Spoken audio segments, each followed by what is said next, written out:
Hello everyone, कैसे हो आप सब। आज डिस्कस ये करेंगे, जैसे हमें पता है कि हमारा एग्ज़ाम कल है, तो हमें पार्ट ए, पार्ट बी या पार्ट सी किस पार्ट को पहले ऑप्ट करना है एग्ज़ाम के दौरान। देखिए, मैं बहुत दिनों से पहले से ही कहते आई हूँ कि ये स्ट्रेटेजी आप भी जब 3 घंटे के पेपर को दे तो आपकी अपनी एक स्ट्रेटेजी होनी चाहिए कि आप पार्ट ए, पार्ट बी या पार्ट सी अपने अकॉर्डिंग किस चीज़ को अच्छे से पहले कर पा रहे हैं वो आपको डिसाइड करना चाहिए।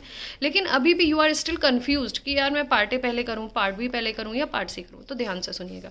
सबसे पहले आपको जाते ही पार्ट सी को एम्फेसिस देना चाहिए और पार्ट सी के जो भी इजी क्वेश्चंस हैं जो आप देखते ही कर पा रहे हो उनको तुरंत करने की कोशिश करिए।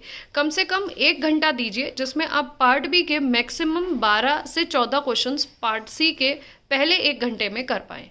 उसके बाद कम से कम 20 से 25 मिनट आपको पार्ट ए को देना चाहिए और फिर बचा हुआ कम से कम 50 मिनट आपको पार्ट बी को देना चाहिए।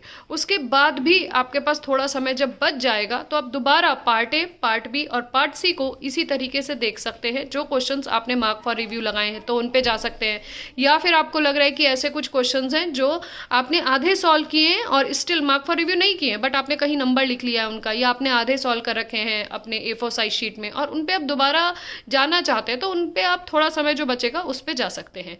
तो यहाँ पे हमारे पास लर्निंग ये है कि एटलीस्ट 1 घंटा आपको पार्ट सी को देना ही देना है।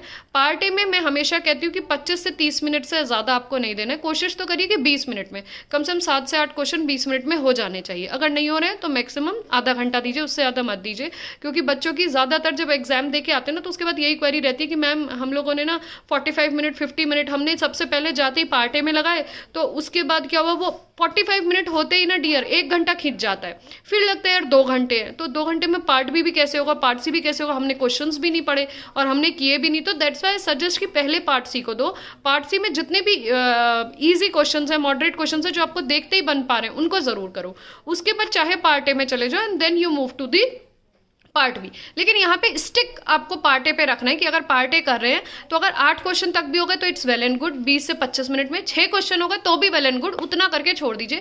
If you feel like part B और पार्ट सी करने के बाद यार थोड़ा सा 10-15 मिनट और मैं देना चाहता हूँ, तब आप दोबारा जाके दे लो, तो आपको प्रॉब्लम नहीं होगी। तो इस स्ट्रेटेजी से अपने एग्जाम को जरूर करिए। इसके अलावा आप लोग ये जरूर बताइएगा कमेंट में कि आप लोगों की क्या स्ट्रेटेजी है, पहले पार्ट ए करना है, पार्ट बी या पार्ट सी। तो कमेंट करके जरूर बताइएगा कि आप लोगों ने अपनी क्या क्या स्ट्रेटेजीज बनाई है। So thank you.